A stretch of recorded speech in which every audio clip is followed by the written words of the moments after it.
നമസ്കാരം.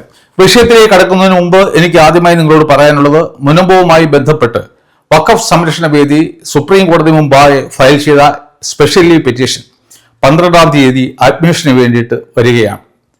ഇനി നമുക്ക് കാര്യത്തിലേക്ക് കടക്കാം. നീണ്ട 8 വർഷത്തെ ട്രയലിന് ശേഷം നടി ആക്രമിക്കപ്പെട്ട കേസിൽ വിധിന്യായം പുറത്തു വന്നിരിക്കുന്നു. 8ാം പ്രതിയായ ദിലീപിനെ വെറുതെ വിട്ടിരിക്കുന്നു. അതിനെക്കുറിച്ചുള്ള ചർച്ചകളാണ് എല്ലായിടത്തും കേൾക്കുന്നത്. ജഡ്ജിയെ വരെ ആൾക്കാർ ചീത്ത വിളിക്കുന്ന ഒരു അവസ്ഥയിലാണ് കാര്യങ്ങൾ. വിധി കേട്ട ഉടൻ തന്നെ ദിലീപ് പ്രതികരിച്ചത് സത്യം ജയിച്ചു എന്നാണ്. എന്നാൽ അങ്ങനെയാണോ കാര്യങ്ങൾ? ഒരു ക്രിമിനൽ കേസിൽ പ്രോസിക്യൂഷൻ ഒരു പ്രതി കുറ്റക്കാരനാണെന്ന് സംശയാതീതമായി തെളിയിച്ചാൽ അയാളെ കോടതിക്ക് ശിക്ഷിക്കാം.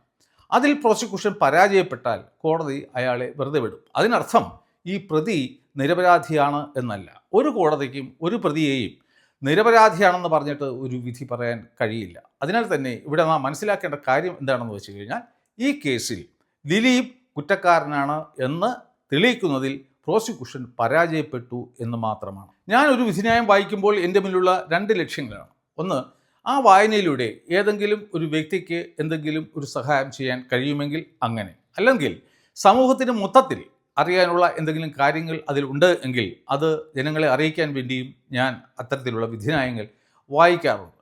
എന്നാൽ ഈ വിധിന്യായം ഞാൻ ഇതുവരെയും വായിച്ചിട്ടില്ല. കാരണം ഇതിലുള്ള വാദിയും പ്രതിയും ഒക്കെ തന്നെ സമൂഹത്തിൻ്റെ ഉന്നത ശ്രേണിയിലുള്ളവരാണ്. അവർക്ക് ഉന്നതമായ ബന്ധങ്ങളുണ്ട്. കൂടാതെ അവർ സമ്പന്നതയുടെ ഈ മടിയിലാണ് ജീവിക്കുന്നതും.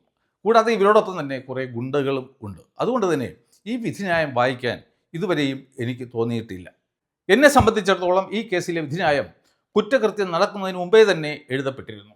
ഏത് ജഡ്ജിയായിരുന്നുവെങ്കിലും ദിലീപിനെ ശിക്ഷിക്കുമായിരുന്നില്ല. കാരണം അത്രയും ആസൂത്രിതമായിരുന്നു അയാളുടെ നീക്കങ്ങൾ. അഥവാ താൻ പ്രതിയാക്കപ്പെട്ടാലും അത് ഗൂഢാലോചന കുറ്റത്തിന് വേണ്ടി മാത്രമായിരിക്കണമെന്നും അദ്ദേഹം മുൻകൂട്ടി തന്നെ തീരുമാനിച്ചു. ഭാവിയിൽ സംഭവിച്ചതും അതാണ്. അയാൾക്കെതിരെയുള്ള കുറ്റം ഗൂഢാലോചന ആയി. ഗൂഢാലോചന കുറ്റം എന്ന് പറയുന്നത് 2ഓ അതിലധികമോ ആൾക്കാർ ചേർന്ന് ഒരു കുറ്റകൃത്യം ചെയ്യുന്നതിന് വേണ്ടിയിട്ടുള്ള മനസ്സ് പങ്കുവയ്ക്കൽ ആയിരിക്കും. അല്ലെങ്കിൽ ഏതെങ്കിലും ശരിയായ ഒരു കാര്യം ചെയ്യുന്നതിന് വേണ്ടിയിട്ട് കുറ്റകരമായ രീതി പിന്തുടരുന്നതിന് വേണ്ടി മനസ്സ് പങ്കുവയ്ക്കുക എന്നുള്ളതായിരിക്കും. അപ്പോൾ ഈ സംഗതി ഈ മനസ്സ് പങ്കുവയ്ക്കൽ ആയതുകൊണ്ട് തന്നെ പ്രത്യക്ഷത്തിൽ അതിൽ ഒരു തെളിവ് കണ്ടെത്തുക വളരെ പ്രയാസമുള്ള കാര്യമാണ്. ദിലീപാണ് ഈ കേസിൻ്റെ മുഖ്യ സൂത്രധാരൻ എന്ന് ബലമായിട്ടും വിശ്വസിക്കുന്ന ഒരു വ്യക്തിയാണ് ഞാൻ. എന്നാൽ കോടതിയെ വിമർശിക്കുന്ന ആൾക്കാർ മനസ്സിലാക്കേണ്ടത്, കോടീശ്വരനായ ദിലീപ് സ്വന്തം നിലയ്ക്കല്ല ഈ ഗൂഢാലോചന നടത്തിയത് എന്നാണ്. കാരണം അയാൾ ഏതെങ്കിലും ഒരു ക്രിമിനൽ വക്കീലിൻ്റെ സംവിധാനത്തിലായിരുന്നിരിക്കണം വളരെ മുൻകൂട്ടി തന്നെ ഈ കുറ്റകൃത്യം പ്ലാൻ ചെയ്തത്. ദിലീപ് തൻ്റെ ആവശ്യം പറഞ്ഞു കാണും. അത് നടപ്പിലാക്കിയത് മറ്റൊരു ടീമും. താൻ ഒരിക്കലും പിടിക്കപ്പെടരുതെന്നും അഥവാ പിടിക്കപ്പെട്ടാൽ തന്നെ ശിക്ഷിക്കപ്പെടരുതെന്നും അദ്ദേഹത്തിന് വളരെ നിർബന്ധം ഉണ്ടായിരുന്നു. ദിലീപിൻ്റെ മോട്ടോ എന്ന് പറയുന്നത് to play from behind the curtains without leaving even a morsel of evidence. അതായത് തനിക്കെതിരെ യാതൊരു വിധത്തിലുമുള്ള തെളിവുകൾ അവശേഷിപ്പിക്കാതെ കർട്ടന് പുറകിൽ നിന്നുകൊണ്ട് ചരട് വലിച്ച് ഈ കുറ്റകൃത്യം നടപ്പിലാക്കുക എന്നുള്ളതായിരുന്നു അദ്ദേഹത്തിൻ്റെ റോൾ. ഒരാൾ ഒരു ബലാത്സംഗം ചെയ്തു എന്ന് വരാം. എന്നാൽ ആരും തന്നെ ഒരിക്കലും ഒരു ബലാത്സംഗത്തിന് വേണ്ടിയിട്ട് കൊട്ടേഷൻ കൊടുക്കില്ല. ഇവിടെ നടിയെ വേണമെങ്കിൽ അവർക്ക് നിസ്സാരമായിട്ട് കൊല്ലാമായിരുന്നു.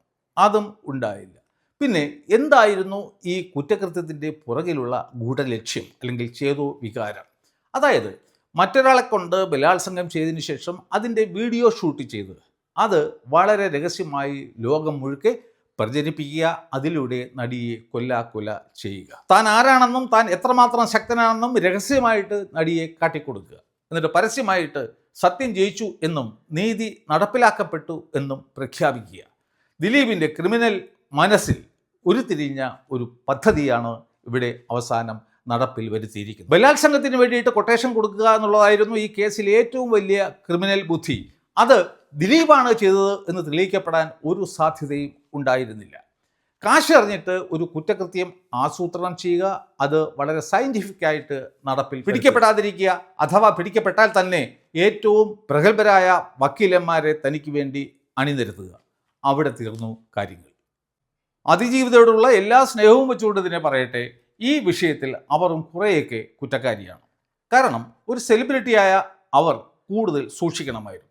ഇവിടെ നവോത്ഥാനവും സ്ത്രീ സമത്വവും ഒക്കെ ഏവരും പ്രസംഗിക്കും എങ്കിൽ തന്നെയും അവർ തൻ്റെ സംരക്ഷണത്തെക്കുറിച്ചിട്ട് കൂടുതൽ ബോധവതി ആകണമായിരുന്നു. പ്രത്യേകിച്ചും അവർക്ക് ചുറ്റും എന്തും ചെയ്യാൻ കപ്പാസിറ്റിയുള്ള ശത്രുക്കൾ ഉണ്ടെന്ന കാര്യത്തെക്കുറിച്ചിട്ട് അവർ ബോധവതി ആയിരുന്ന ഒരു സാഹചര്യത്തിൽ അവർ ഒരിക്കലും രാത്രിയിൽ ഒറ്റയ്ക്ക് യാത്ര ചെയ്യാൻ പാടില്ലായിരുന്നു. അവരുടെ ബന്ധുക്കളും അക്കാര്യം ശ്രദ്ധിക്കണമായിരുന്നു. കഴിയുമായിരുന്നെങ്കിൽ ഒരു അംഗരക്ഷകനെ എപ്പോഴും കൂടെ കൂട്ടുകയും വേണമായിരുന്നു. അവരുടെ ഈ രാത്രി യാത്രകളെക്കുറിച്ചിട്ട് ഈ കുറ്റകൃത്യം ഗൂഢാലോചന നടത്തിയ ആൾക്കാർക്ക് വ്യക്തമായ ധാരണ ഉണ്ടായിരുന്നു എന്ന് വേണം നാം മനസ്സിലാക്കാൻ. രണ്ടാമതായി ഞാൻ അതിജീവിതക്കെതിരെ ആരോപിക്കുന്ന കുറ്റം എന്ന് പറയുന്നത് ഇത്രയും സെൻസേഷണലായിട്ടുള്ള ഒരു കേസിൽ പ്രോസിക്യൂഷനെ സഹായിക്കാൻ വേണ്ടിയിട്ട് അവർ TP മിനി എന്ന് പറയുന്ന ഒരു അഡ്വക്കേറ്റിനെ ചുമതലപ്പെടുത്തിയിരുന്നു എന്നാണ് മനസ്സിലാക്കാൻ സാധിക്കുന്നത്. പ്രത്യേകിച്ചും ഈ എതിർഭാഗത്ത് രാമൻ പിള്ളയെ പോലെയുള്ള പ്രഗത്ഭനായ ഒരു വക്കീൽ അഭിഭാഷകൻ നിൽക്കുമ്പോൾ എന്താണ് ഈ TP മിനിക്ക് അവിടെ ചെയ്യാൻ കഴിയുമായിരുന്നത് എന്നാണ് ഞാൻ അത്ഭുതപ്പെടുന്നത്. വിധിന്യായം വന്നതിന് ശേഷം ഈ TP മിനി പബ്ലിക്കായി പറയുകയുണ്ടായി, ഈ ബലാത്സംഗം ചെയ്തത് ദിലീപ് ആയിരുന്നെങ്കിൽ കുഴപ്പമില്ലായിരുന്നു എന്നാണ്. അതായത് ഈ ദിലീപ് ബലാത്സംഗം ചെയ്യുന്നു, അതിൻ്റെ വീഡിയോ കാണുമ്പോൾ പെട്ടെന്ന് തന്നെ ദിലീപിനെ പിടിക്കാമല്ലോ, ഇപ്പോൾ പൾസർ സുനിയെ പിടിച്ചതുപോലെ. അങ്ങനെ ആയിരിക്കാം അവർ ഒരുപക്ഷെ ഉദ്ദേശിച്ചത്. എങ്കിൽ തന്നെയും ഇത്രയും സാമ്പത്തിക ശേഷിയുള്ള ഈ അതിജീവിത തീർച്ചയായിട്ടും ഒരു പ്രഗത്ഭനായ വക്കീലിനെങ്കിലും വച്ചിട്ട് തൻ്റെ അന്തസ്സ് കാത്തു സൂക്ഷിക്കണമായിരുന്നു എന്ന കാര്യത്തിൽ എനിക്ക് രണ്ടഭിപ്രായമില്ല. ഒരു വേൾഡ് ചെസ് ചാമ്പ്യനെ പോലെ തൻ്റെ കരുക്കൾ അതിസമർത്ഥമായി നീക്കിക്കൊണ്ട് ഒരു നീചനായ ക്രിമിനൽ നേടിയെടുത്ത വിജയമാണ് ഈ വിധി. 85 ദിവസം അദ്ദേഹം അകത്ത് കിടന്നു എങ്കിൽ തന്നെയും അയാൾ ഉദ്ദേശിച്ച കാര്യം അയാൾ സാധിച്ചു എന്നുള്ളതാണ് ഏറ്റവും വലിയ പ്രത്യേകത. ഈ ജനങ്ങളെ സന്തോഷപ്പെടുത്താൻ വേണ്ടിയിട്ടോ അല്ലെങ്കിൽ ചാനൽ ചർച്ചകളിലെ ജഡ്ജിമാരുടെ അഭിപ്രായം കേട്ടുകൊണ്ടോ ഒരു കോടതിക്ക് വിധിക്കാൻ കഴിയില്ല. പക്ഷേ അങ്ങനെ വിധിക്കുന്ന ജഡ്ജിമാരും ഉണ്ട്. ഉദാഹരണത്തിന് നമ്മുടെ ഗോവിന്ദചാമി കേസ് സെഷൻസ് കോടതിയും ഹൈക്കോടതിയും അയാളെ തൂക്കിക്കൊല്ലാൻ വിധിച്ചു. സുപ്രീം കോടതി ആ ശിക്ഷയിൽ നിന്നും അയാളെ ഒഴിവാക്കി. അയാൾക്കെതിരുണ്ടായിരുന്ന കുറ്റം കൊലപാതക കുറ്റം ആയിരുന്നു. അപ്പോൾ ഇവിടെ രണ്ടിടത്തും വധശിക്ഷ കിട്ടിയിട്ടും സുപ്രീം കോടതിയിൽ പോയപ്പോൾ വന്ന ചോദ്യം എന്ന് പറയുന്നത് ഇദ്ദേഹത്തിന് ഈ ഗോവിന്ദചാമിക്ക് സൗമ്യയെ കൊല്ലാനുള്ള മെൻസറിയ ഉണ്ടായിരുന്നു എന്നുള്ളതാണ്. കാരണം ആ കുട്ടി ആ സീനിൽ നിന്നും പിന്നെ ആശുപത്രിയിൽ കൊണ്ടുപോയി 12 ദിവസം കഴിഞ്ഞതിന് ശേഷമാണ് മരണപ്പെട്ടത്.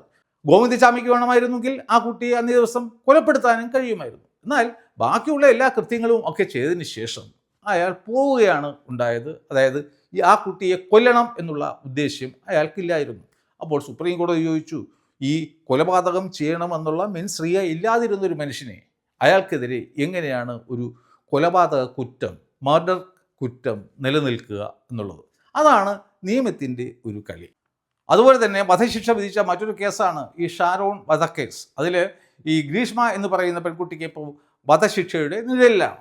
ഞാനിതാ പറയുന്നു, ഹൈക്കോടതി, ബഹുമാനപ്പെട്ട കേരള ഹൈക്കോടതി അപ്പീൽ പരിഗണിക്കുമ്പോൾ ആ കുട്ടിയെ എല്ലാ ശിക്ഷയിൽ നിന്നും മുക്തിയാക്കിക്കൊണ്ട് ഒരു വിധി പറയും. കൂടാതെ മിക്കവാറും കേരള സർക്കാരിനോട് ഒരു കുറഞ്ഞത് 10 ലക്ഷം രൂപയെങ്കിലും ആ കുട്ടിക്ക് കോമ്പൻസേഷൻ നൽകണമെന്നും ഹൈക്കോടതി ഉത്തരവിടും എന്നുള്ളതാണ്. അത് നമുക്ക് കാത്തിരുന്ന് കാണാവുന്നതാണ്.